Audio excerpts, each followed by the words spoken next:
Yeah, that one makes sense. Oh, hi there. Welcome to the Patrick Finley Memorial Fantasy Baseball League first annual podcast. Now, those of you with an Associated Press style book know that first annual is actually an unacceptable construction because who knows if there'll be a second.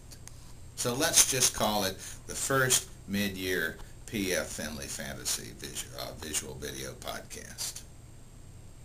I'm considering some possible trades I might be willing to make with league members. You'll probably have to sweeten the pot a little bit before I agree, but let's start thinking about it. But I think it's time to sum up the first half of the season.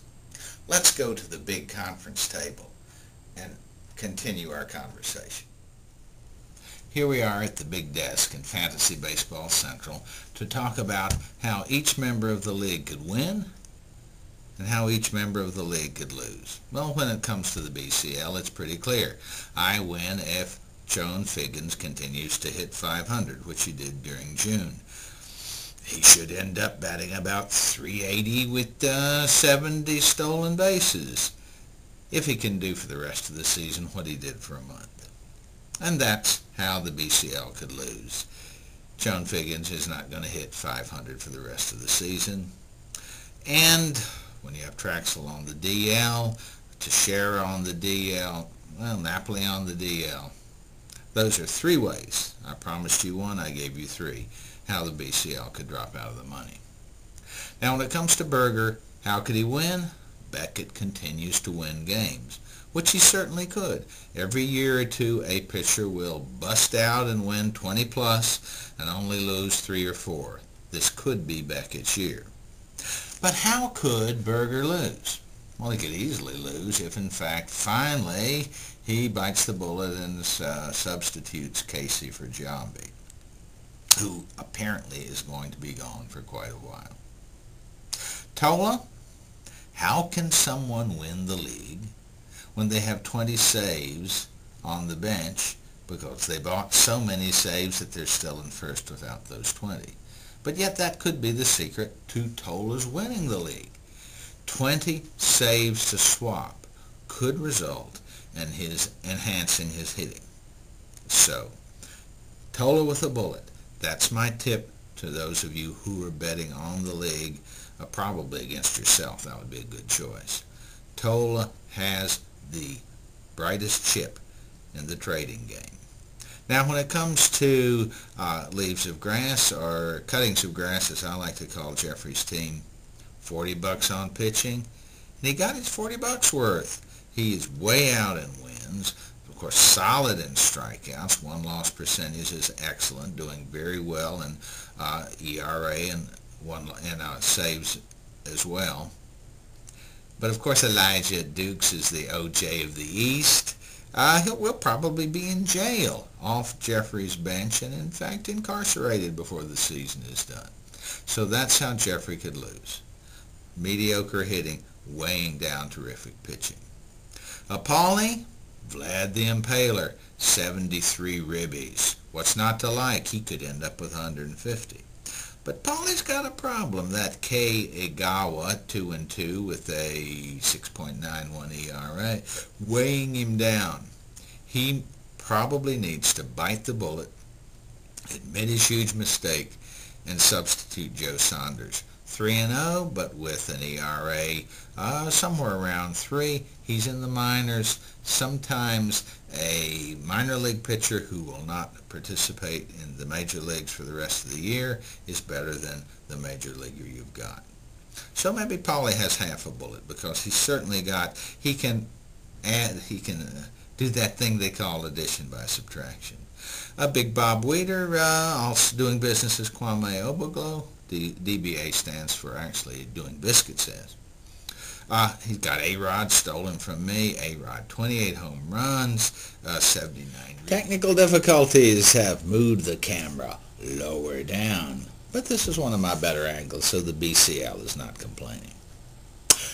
But Bob Weeder, upside A-Rod, surprising plus in the first half of the season. Embry, what's his name? Allen, I think. Wayne Embry used to play in the NBA. 8 saves for the A's. He started to implode, but still, if Houston Street doesn't come back, he'll continue to collect some. That suggests that Bob has a chance for the big money. Downside, Damon at New York, not doing well, batting under 250. That suggests Bob is not going to cash the big check. Schilling is on the DL. Julian Tavares is going out there every 5th day to take his turn. That can only sabotage Bob's prospects. Peter Moore, king of the kitchen. He bet on Johnny Peralta, and Johnny has come through big. Manny Ramirez, slow first half. So for the second half of the season, we can safely say Manny has a big upside to go with his big backside. But Bartolo Colon, ERA of nearly 6, that suggests a little elbow surgery in his future, probably in mid-August. That would be the thing that could sabotage Peter's hope for the top prize. Chi-Chi, Ichiro 369, Euclid 329, Cabrera 333, team batting average 310. But, 60 home runs? Ribbies, very low. That suggests that the balance needed to win the top prize in hitting will evade Chi-Chi. And another thing that will probably sabotage his hopes. Of course, we remember the league myth which says, first a little Chi-Chi. Therefore, the prophecy is that little Chi-Chi must win before Chi-Chi does. Will that prophecy be fulfilled this year? Little Chi-Chi has Dan Herron, 10-2, ERA of 2.20. Good pick, littlest of the Chi-Chis. However, Jermaine Dye, 220. Jason Kendall, 226. His backup strong pitcher is Matt Clement, who has not thrown a pitch in anger this year. In fact, he's not thrown a pitch in the major leagues. Now, who else is in the league? I can't remember. I'm going to have to look at my notes on this. Oh, yeah. Martha's Vineyard. How could Brad end up not cashing it or winning this year? We're talking about winning. Well, Reggie Sanders, 49 at-bats. Carl Pavano, 11 innings. Finished as a Yankee. I think he had that hemorrhoid thing. Jose Contreras, who really helped me last year, 5-9. When? Well, a lot of people are going to have to die. That's the only way I can imagine.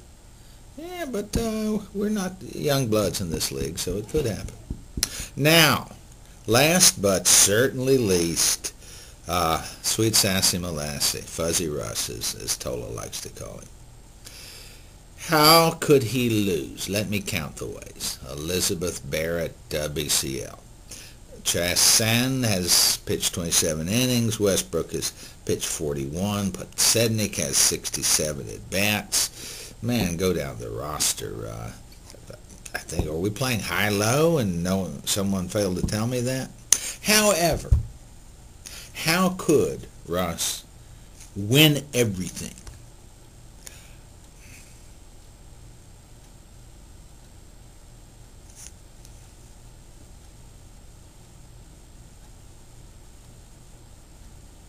I'm thinking